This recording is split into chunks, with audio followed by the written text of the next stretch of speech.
PV Sunil Kumar గారు. PV Sunil Kumar గారిని మొన్న కొంచెం గట్టిగా మాట్లాడాను నేను. ఎందుకు మాట్లాడానంటే అతను ఒక అకౌంట్ వాడుతూ ఉంటాడు. ఆ అకౌంట్ నుంచి నన్ను చాలా కించపరుస్తూ కొన్ని పోస్టులు పెట్టాడు. ఇప్పుడు నాకు కొంచెం కోపం వచ్చింది. ఎందుకంటే నాకు ఈ మధ్యలో అంటే మా గవర్నమెంట్ వచ్చిన తర్వాత నాకు కోపం వచ్చిన సిచ్యువేషన్లో అదొకటే అనుకుంటా. అంతకుమించి నాకు కోపం వచ్చిన సంఘటనలు ఏమీ లేవు. కొంచెం గట్టిగా మాట్లాడాను ఆయన మీద. నిన్ను రా అంటే ఎంతసేపు నేను అది ఇదని కొంచెం కోపంలోనే మాట్లాడాను. నాకు చాలామంది ఫోన్లు చేశారు.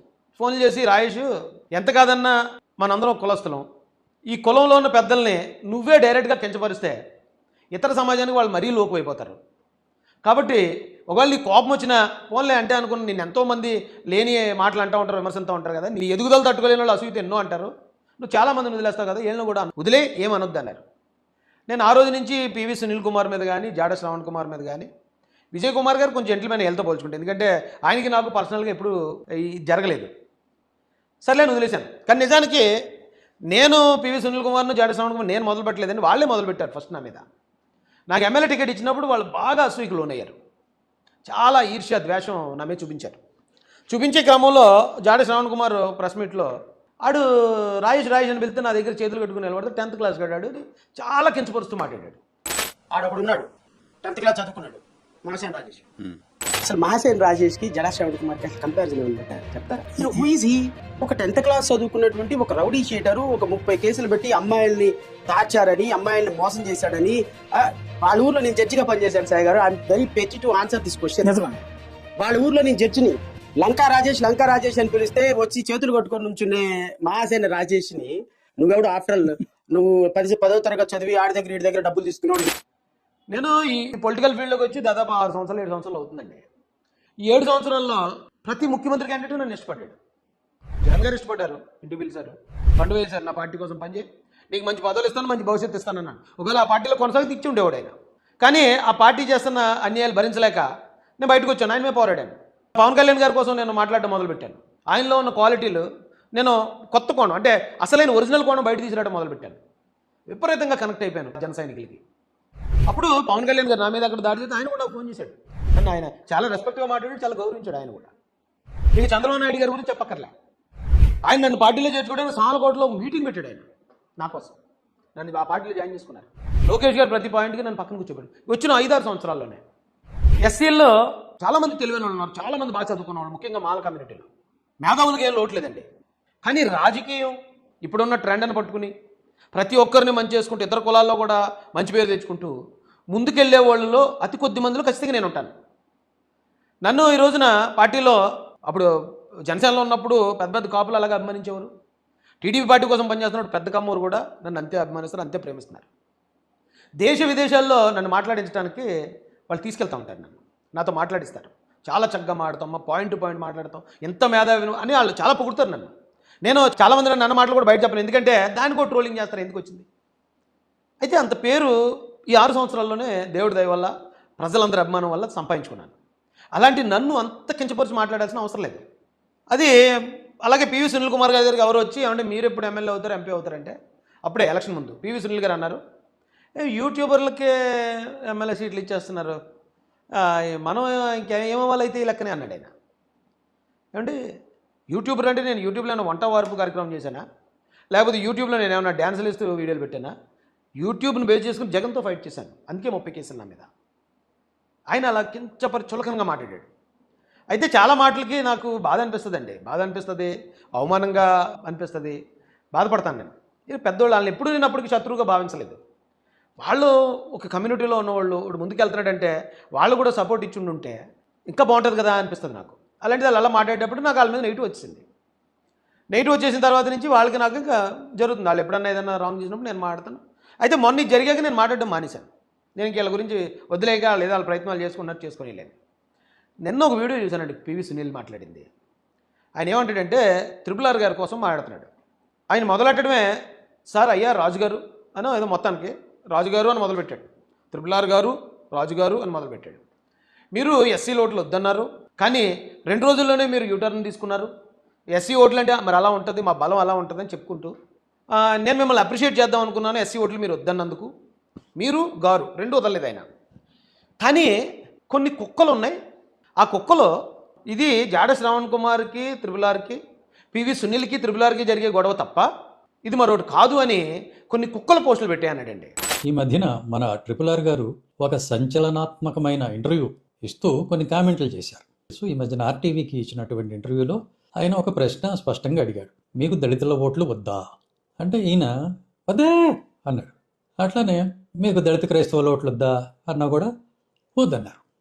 యాక్చువల్గా నేను ఫస్ట్ ఆ వీడియో చూసినప్పుడు, ఆ ఇంటర్వ్యూ చేసినప్పుడు మిమ్మల్ని అభినందిస్తూ ఒక వీడియో చేద్దామని అనుకున్నాం. కొంచెం లేట్ అయింది. ఎందుకనంటే ఈ మధ్య కొంతమంది మీకు శ్రావణ్ గారికి, మీకు సునీల్ గారికి ఏమైనా పర్సనల్గా ఉంటే మీరు చూసుకోండి, మా జోలికి రావద్దు అని కుక్కల్లాగా మీ కాళ్ళు నాకుతూ, మీ బూట్లు నాకుతూ కొంతమంది పోస్టులు పెట్టారు మిమ్మల్ని బతిమలాడుకుంటూ. ఆ పోస్ట్ నేనే పెట్టాను. ఏం పెట్టానంటే, హిందువులు ఎవరు కంగారు పడొద్దండి, అలాగే దళితులు క్రైస్తవులు ఏం కంగారు పడొద్దు, ఇవి 2 వర్గాల మధ్యలో గొడవ ఏం కాదు, ఆకివీడు గొడవ, 2 పెద్ద మనుషుల మధ్యలోనే ఈగో మాత్రమే. ఆయన త్రిపుల్ ఆర్ గారు అంటే ఆయన ఈగో సంగతి మనకు తెలుసు, ఇటువే పివి సునీల్ గారు ఈయన ఈగో గురించి మనకు తెలుసు. వీళ్ళిద్దరి మధ్య జరిగే దాంట్లో మీరు బలైపోవద్దు. హిందువులు మీరు నమ్మకండి, లేకపోతే దళితులు నమ్మకండి. అక్కడ రామాలయం ఉన్నా లేకపోయినా ఇప్పుడు 40 సంవత్సరాల నుంచి శిథిలం అయిపోయి ఉంది. హిందువులకి ఏమి నష్టం జరగలే. ఇప్పుడు ఒకవేళ ఆ గుడిని మళ్ళీ తిరిగి నిర్మించిన దళితులకి ఏమి నష్టం చేయదు. జస్ట్ ఒక 4 సెంట్లు మ్యాటర్ అది. కానీ ఇది అందరికీ ఈగో కనెక్ట్ చేసేసి ఇది హిందువుల సమస్య, ఇది దళితుల సమస్య అని మొదలు పెడుతున్నారు. వీళ్ళని సామరస్యంగా పెట్టానండి. నేను చాలా చోట్ల చేశాను అలాగా. అమలాపురం అల్లర్ల సమయంలో కూడా ఏమంటే ఇది కాపులకి, సెట్టుబల్జలకి, లేకపోతే దళితులకి గొడవ కాదు, ఇది వైసీపీ క్రియేట్ చేస్తుందని ఆధారాలు బయట పెట్టినప్పుడు కూడా ఇలా చేశానని నేను కోపం వచ్చినట్టుందండి. కోపం వచ్చి ఇది సామరస్యంగా మాట్లాడి ఇది చేసిన తర్వాత ఆకివీళ్ళు దళితులు ఎవరు రెచ్చిపోలేదు. ఆ రోజు నుంచి వాళ్ళు ఎవరో కూడా మేము అడ్డుకుంటాం, మాకు ఇక్కడ కట్టడానికి వీల్లేదు, లేకపోతే ఇది కులం గొడవ, మతం గొడవ అని ఎవరు రాలేదండి. మీరు గ్రహించండి. రాజేష్ గారు చెప్పడం వల్ల గొడవ చల్లారిపోయింది అనుకున్నాడు ఏంటో. కొన్ని కుక్కలు, మీ కాళ్ళు నాకే కుక్కలో ఇలాగ అన్నాయి అన్నాడు. ఆ వీడియో నేను చూసి 2 రోజులైంది. బాధ అనిపించినా సర్లే పోన్లే వదిలేశాను. ఈరోజు త్రిపుల్ ఆర్ గారు ఒక వీడియో పెట్టారు, అది కూడా చూశాను. ఆ వీడియోలో ఆయన ఏమంటాడంటే, ఈయన ఎత్తుకోవడమే నీతో నాకు ఛాలెంజ్ ఏంటే, ఈయన ఏదో ఛాలెంజ్ చేసేటాడు, రా మనందరం పోటీ చేద్దామని. త్రిపుల్ ఆర్ ఏమంటాడు ఆయన, నీతో నాకు ఛాలెంజ్, నువ్వేనా కనీసం వార్డు మెంబర్గానే గెలిచావా, పంచాయతీ ప్రెసిడెంట్వా అని 2-3 మాటలు ఆయన స్టైల్లో అన్న తర్వాత గజరాజు వెళ్తూ ఉంటే కుక్కలు మురుగుతూ ఉంటాయి అన్నాడు ఆయన. పివి సునీల్ కుమార్ ఏదో పెద్ద ఛాలెంజ్ చేశాడంట. అదేంట్రా అంటే ఆయన ఇప్పుడు రాజకీయాల్లోకి రావాలనుకుంటున్నాడు, కానీ ఎప్పటి నుంచో రాజకీయాల్లో ఉన్నట్టు. నేను రాజీనామా చేస్తే ఇక్కడ పోటీ చేసి నన్ను కనీసం 1000 ఓట్ల మెజారిటీతో ఓడించకపోతే అతడు రాజకీయాల్లోంచి తప్పుకుంటాడంట. అసలు ఆడు కనీసం సర్పంచ్ కూడా కాదు ఆయన, రాజకీయాల్లోంచి తప్పుకుంటాడేంటి, ఆ ఛాలెంజ్లు ఏంటి? నవ్వుతాడు ఎవడన్నా. ఏనుగు వెళ్తా ఉంటే కుక్కలు మరుగుతాయి. ప్రతి వీధి కుక్కని పట్టించుకుంటే ఏనుగు సర్వే అవ్వలేదమ్మా. అంటే దాని అర్థం ఇక్కడ గజరాజు ఎవరు, కుక్క ఎవరు? పివి సునీల్ గారు 2 రోజులు అయింది నన్ను కుక్క అని. నేను ఆయన్ని కుక్క అనాలి, నేను తిరిగి ఏమనలేదు. కానీ ఆ మాట త్రిపుల్ ఆర్ గారి ద్వారా ఆయన పడ్డాడు కదండి. గజరాజు వెళ్తుంటే కుక్కలు మురుగుతుంటే గజరాజు ఏమో త్రిపుల్ ఆర్ గారు అన్నట్టు, కుక్క ఏమో ఈయన అన్నట్టే కదా ఆయన అర్థం. రఘురామరాజు గారు ఆయన్ని ఈయన అంటాడు, బతుకులు ఆడుకుంటున్నాడు రఘురామరాజుని అంటున్నాడు. ఏమంటే ఆయన నన్ను శ్రీకాకుళం జైల్లో పెట్టించలేదు, ఆయన నా కార్లు ఏమీ తీసుకోలేదు, నా మీద లేనిపోయిన తప్పుడు ప్రచారం చేయలేదు, ఆయనకి నాకు శత్రుత్వం లేదు పర్సనల్గా. ఎక్కడొచ్చింది ప్రాబ్లం అంటే త్రిపుల్ ఆర్ గారిని అన్యాయంగా పివి సునీల్ కొట్టాడు కాబట్టి ఆయన కోపం ఈయన మీద నుంచి దళితుల మీదకి, దళిత క్రైస్తవుల మీద అలాగ వచ్చేసింది. ఇంకా ఆయన అలా వెళ్ళిపోతున్నాడు. ఆయనకి ఒకటి చెప్తున్నాను నేను. కానీ నువ్వు ఎందుకు గౌరవిస్తున్నావు, ఎందుకు బతులాడుతున్నావు అన్నాడు అదే పివి సునీల్ కుమార్. మరి పివి సునీల్ కుమార్ గారు ఆయన నన్ను ఏమీ అనకపోయినా నన్ను ఆయన గౌరవించొద్దు అంటున్నారు. ఆయన మిమ్మల్ని కుక్క అన్నాడు. మరి మీరు త్రిపుల్ ఆర్ గారు అని ఎందుకు మాట్లాడుతున్నారు అదే వీడియోలో? ఒకసారి ఆలోచించండి. పివి సునీల్ గారు మీకు ఇంకో మాట కూడా చెప్తా, గుర్తు చేస్తాను. కర్మ రిటర్న్స్ ఎలా ఉంటుందంటే అండి, మీరు ఎలక్షన్కి ముందు నన్ను యూట్యూబర్ అన్నారు, అప్పుడు మీరు డీజీపీ, మీరు పోలీస్ బాస్గా ఉన్నారండి ఆ రోజు. ఆఫ్టర్ ఆల్ యూట్యూబర్లకే ఎమ్మెల్యే టికెట్లు ఇచ్చేస్తున్నారని చాలా కించపరిచి మాట్లాడారు. నేనేం బాధ పెట్టుకోలేదు. ఓకే, ఎందుకంటే మా జీవితాలు చెన్నై కాబట్టి ఖచ్చితంగా ఈ చులకన మాటలు మాకు ఎదురవుతాయి. ఏదో అగ్రవర్ణాలు వాళ్ళు అనుకునేవారు, మా వాళ్ళు ఇప్పుడు ఇంకా అలాగనుకుంటారు. కానీ సొంత కులంలోనే కొంచెం ఎదగగానే మీలాంటి వాళ్ళే మమ్మల్ని ఎలాగంటారని బాధపడ్డాను ఆ రోజు.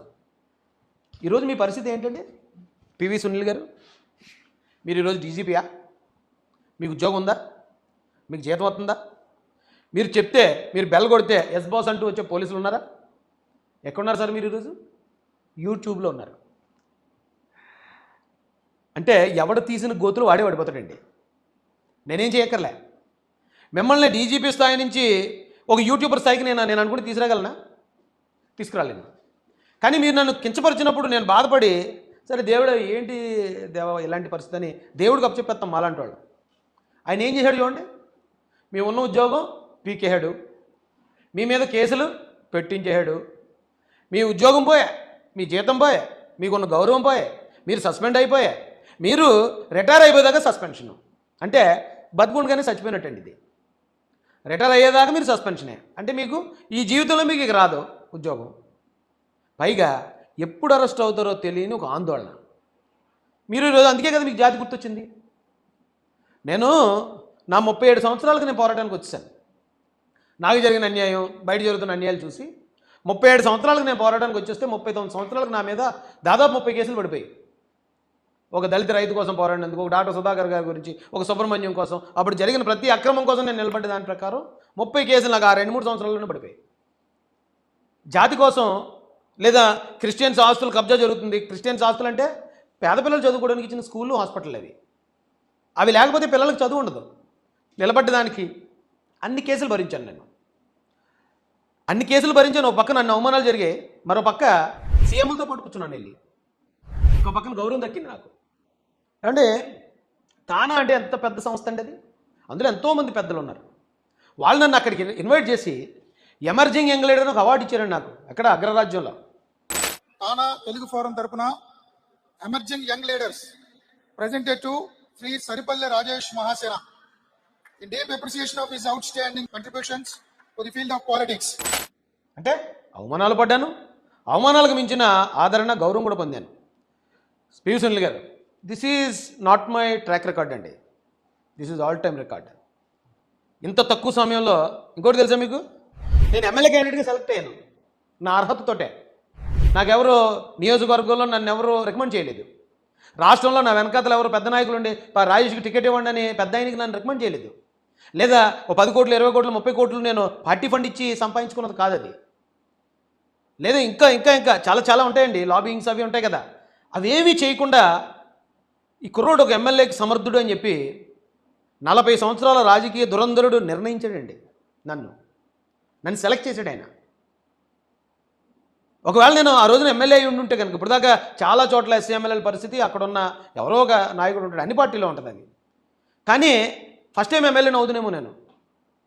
ఇండిపెండెంట్ ఎమ్మెల్యే అంటే ఒక జనరల్ సీట్లో ఒక ఓసీ సోదరుడు ఎలా అయితే ఇండిపెండెంట్ ఎమ్మెల్యేగా ఉంటాడో, ఇండిపెండెంట్ అంటే పార్టీ లేకపోవడం కాదు, వేరే వాళ్ళు ఒత్తిడి లేకుండా డైరెక్ట్గా పెద్ద ఆయన చేతి కింద ఉంటూ ఎలా అయితే రన్ చేస్తాడో అలాంటి ఎమ్మెల్యేని అవుతునేమో నేను. అలాంటి విలువ నాకు చంద్రబాబు నాయుడు గారు, లోకేష్ గారు ఇచ్చారండి. అలాంటి నన్ను ఎంతో కించపరిచి మాట్లాడిస్తారు మీరు. చేపలు దొంగతనానికి వెళ్ళాను, చేపల కూర తినేసి పడుకున్నాను అని ఒకసారి. నా భార్య నేను విదేశాలకు 1000 మందిని సప్లై చేశారు, ఆడవాళ్ళని అమ్మేశారని చెప్పి మరోసారి.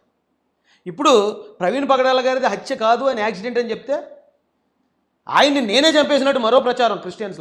క్రిస్టియన్స్ కోసం ఫైట్ చేసి జైలుకి వెళ్ళి వచ్చినాడు నేను. బదనాం చేశారు, చేసుకోండి. ఎంత బదనాం చేసినా నేనేం స్వార్థంతో వచ్చినాడు కాదు. అరే నేను బదనాం అయిపోతున్నాను నేను భయపడ్డానికి. కానీ ఎవరు బదనాం అయ్యారండి? ఇంకొక కర్మ రిటర్న్ సీన్ చెప్తాను. ప్రవీణ్ పగడాల గారు ఆయన చనిపోయినప్పుడు నేను వెళ్ళి అన్నీ పరిశీలించాక సాయంత్రం లేదు యాక్సిడెంట్లో కనపడుతుంది, కంగారు పడుకున్నాను. ఆ రోజు ఒక 2-3 పాస్టర్లు రాజేష్ అమ్ముడుపోయేలాగా అన్నాడు, రాజేష్ని క్రిస్టియన్ సమాజం తరిమి కొట్టాలి, వెలివేయాలన్నారు. ఆవేళ చాలా బ్యాడ్ చేశారు నన్ను. అంతా ఇంత కాదు, చాలా బాధపడ్డాను అప్పుడు కూడా. అరే ఏంట్రా వీళ్ళ కోసం ప్రాణాలు ఇవ్వడానికి సిద్ధపడ్డవాడిని, వీళ్ళకి ఎందుకు అబద్ధం చెప్తాను నేను, ఎందుకు నన్ను ఇలా అర్థం చేసుకోలేదు అనుకున్నాను. కానీ వీళ్ళు చేసిన ప్రచారం అంతా చూశాను, వల్ల దేవుడు చూసుకుంటాడని వదిలేశాను. మొన్న ఒక 10 రోజులు ఎంత అవుద్దేమో, అందులో ఒక పాస్టర్ అతని కథనే అటాక్ చేయించుకుని ఒక తప్పులు అడ్డంగా దొరికిపోయాడు. అతనితో పాటు ఇంకొక పాస్టర్, వాళ్ళిద్దరు పాస్టర్లు అని చెప్పుకుంటారు కానీ పాస్టర్లు కాదనుకోండి, వాళ్ళిద్దరినే ఫేక్ పాస్టర్స్ వీళ్ళని క్రిస్టియానిటీ నుంచి వెలేయాలని చెప్పి పోస్టర్లు వేసి పులువమని తిప్పారు క్రిస్టియన్సే. ఎవరైతే రాజేష్ మహాజన్ క్రిస్టియన్ సమాజం వెలేయాలి అని ఆ రోజు గగ్గోలు పెట్టి పెద్ద పెద్ద నోర్లు వేసుకుని అరిచారో వాళ్ళిద్దరిని ఈ రోజు క్రిస్టియన్ సమాజం వెలేసింది. రాజేష్ మహాజన్ బాగానే ఉన్నాడు, మొన్న కోయిట్ వెళ్ళొచ్చాడు మహానాడికి, మొన్నే సౌదీ వెళ్ళొచ్చాడు మహానాడికి. పార్టీలోనూ పెద్దల్లోనూ అన్ని కులాల్లోనూ అదే అభిమానం, స్టాండర్డ్. నిజాయితీగా ఉన్నవాడు దేవుడు నిలబెడతాడంటానికి ఎంతకన్నా ఏమైనా ఆధారం కావాలండి? ఒకసారి ఆలోచించండి. పివి సునీల్ గారు మీకు అదే చెప్తాను, కర్మ రిటర్న్స్. మీరు 2 రోజులు అయింది నన్ను కుక్క అని, 2 రోజుల తర్వాత రఘురామరాజు గారు మిమ్మల్ని కుక్క అన్నాడు. కాబట్టి ఆలోచించుకోండి, మీ ఇష్టం. ఇంక మిమ్మల్ని నేనేది అనేది లేదు, చేసేది లేదు. కానీ మీ పాపాన్ని మీరే పోతారు. మీరు మంచి చేస్తే మంచిగా ఉంటారు, మీరు ఏమైనా తప్పుడు పనులు చేస్తే మీరే పోతారు.